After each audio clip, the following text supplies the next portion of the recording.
역대상 23장 1절에서 32절까지의 말씀입니다.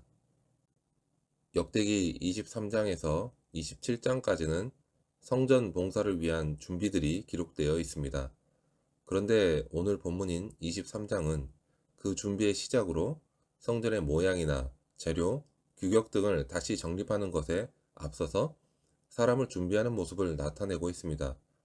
다윗은 나이가 많아 늙게 되자 그의 아들 솔로몬에게 왕위를 이양하는 일과 남겨진 과업을 마무리하는 일에 박차를 가하게 됩니다. 그는 하나님의 약속을 신뢰하고 솔로몬을 후계자로 지명했습니다.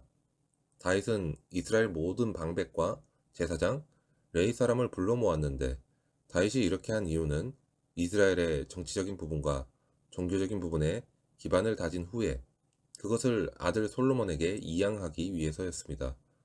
광야에서 성막이 만들어진 이후로 성막 안의 모든 기구, 즉 법궤와 번제단, 떡상, 향단과 같은 기구들은 레위인의 담당이었습니다.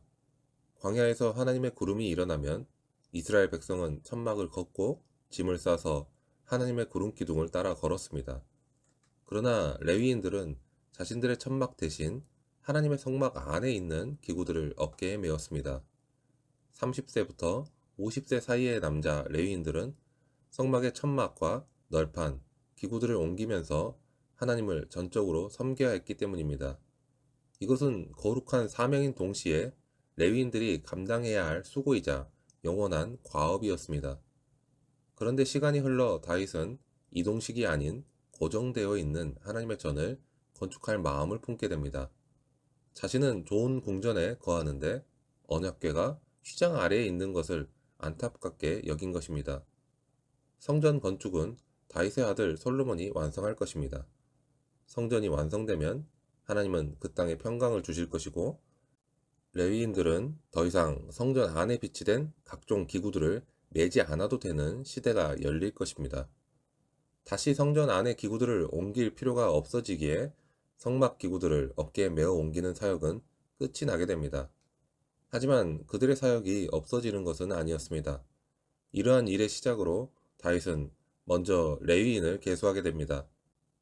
이스라엘 전체에 계수된 레위인은 3만 8천 명이었는데 그들은 성전의 일을 보살피는 자들과 관원과 재판관, 성전 문지기, 악기로 찬송하는 자들 등 주로 4가지 직무로 나누어 일을 하도록 했습니다. 이 조직의 구성원은 전통적인 레위 그룹인 게르손, 그핫, 무라리 자손이었습니다. 성막을 돌보던 그들의 의무는 종결되었고 이제는 성전에서 아론의 자손을 도와야 했습니다. 레위의 자손들에게 부여된 새로운 업무는 아론의 자손을 도와 여호와의 성전과 뜰과 골방에서 섬기는 것이었습니다. 그들은 모든 성물을 정결하게 하는 일을 도맡았습니다. 진설병과 소재물을 굽는 일부터 번제를 드리는 일까지 그들이 맡은 일은 다양했고 매우 중요했습니다. 이 일들은 한마디로 제사의 전반적인 것을 돕는 일이었습니다. 그렇기 때문에 이들에게 있어서 성전은 일터이자 삶의 터전이었습니다.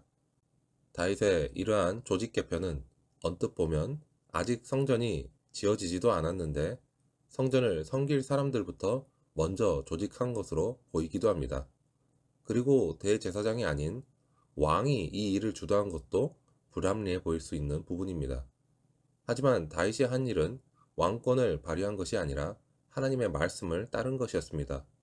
레위의 아들들을 따라 그들을 구분했고 특히 그앗 자손들 중에서도 모세의 집안은 제사장 집안으로 따로 분류를 시킨 것 역시 철저히 말씀을 따른 결정이었습니다. 율법은 레위인들의 주요 임무를 성막을 운반하는 것으로 규정합니다. 그러나 다윗과 솔로몬 시대가 되면서 레위인은 더 이상 기물을 옮길 필요가 없게 되었습니다.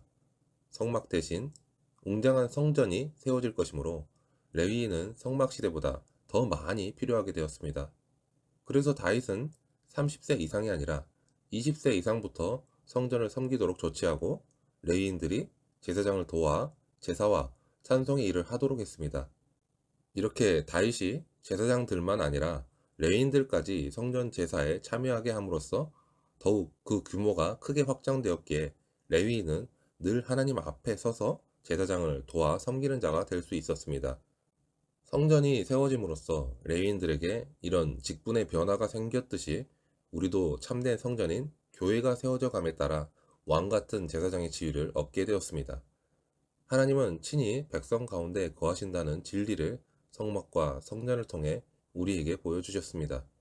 하지만 이 땅에 세워진 성막과 성전은 영원하지 않습니다. 영원할 것 같았던 솔로몬 성전도 이스라엘의 죄로 말미암아 파괴되고 무너집니다. 하지만 우리에게는 성전보다 더 크신 분이 있습니다.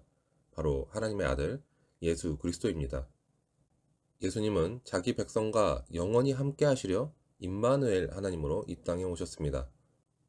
다윗 시대에 준비를 했던 솔로몬 성전이 완공되면 레위인들은 성전의 기구들을 어깨로 매던 사역 대신에 감사와 찬양으로 하나님께 영광을 돌리게 될 것입니다. 우리 역시 성전보다 크신 예수님 안에서 영원한 평안을 누리며 감사와 찬양을 올려드리게 될 것입니다. 예수님이 다시 오실 때까지 우리는 이 땅에서 감사와 찬송으로 하나님께 영광을 돌릴 것이고, 주님이 다시 오실 때에도 감사와 찬송으로 주님을 맞을 것이며, 영원한 하나님의 나라에서도 우리를 구원하신 하나님과 어린 양 예수님께 감사와 찬송을 올려드릴 것입니다. 우리가 하나님께 감사하고 찬송을 올려드리는 것은 우리가 하나님의 백성임을 드러내는 증거입니다. 성도들은 주님이 오시는 날까지 감사와 찬송을 멈추지 않아야 합니다.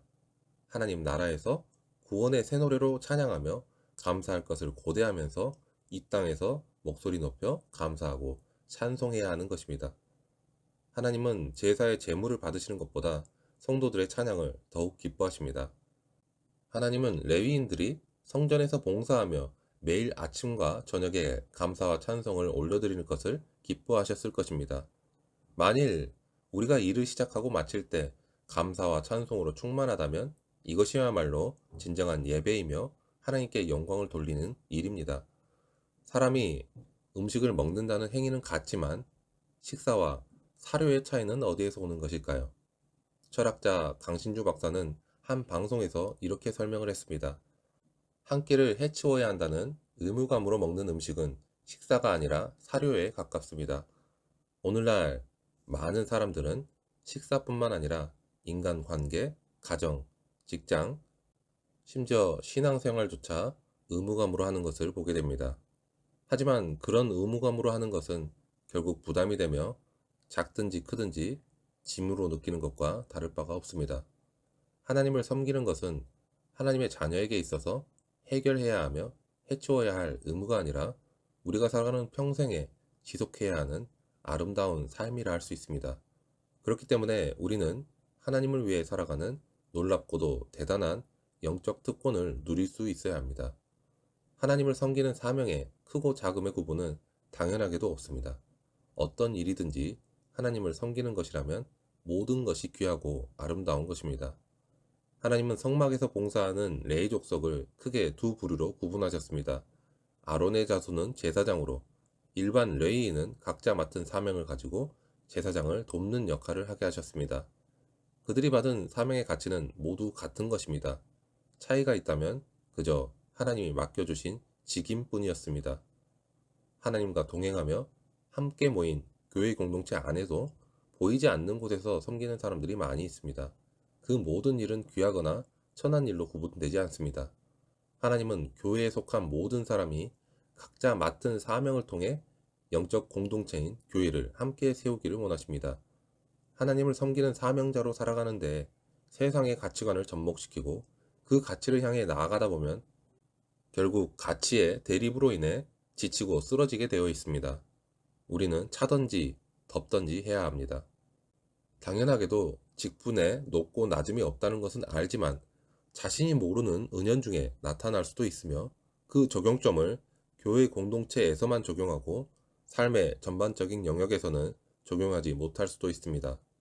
오늘 자신이 아직도 두 가지를 다 잡고 싶어 하지는 않은지를 돌아보면서 하나님께서 다윗을 통해 보여주시는 삶의 순종이 어떤 것인지를 보면서 그렇게 우리의 삶 가운데 말씀으로 순종하는 삶으로 나아가는 우리 모두가 되기를 축원합니다.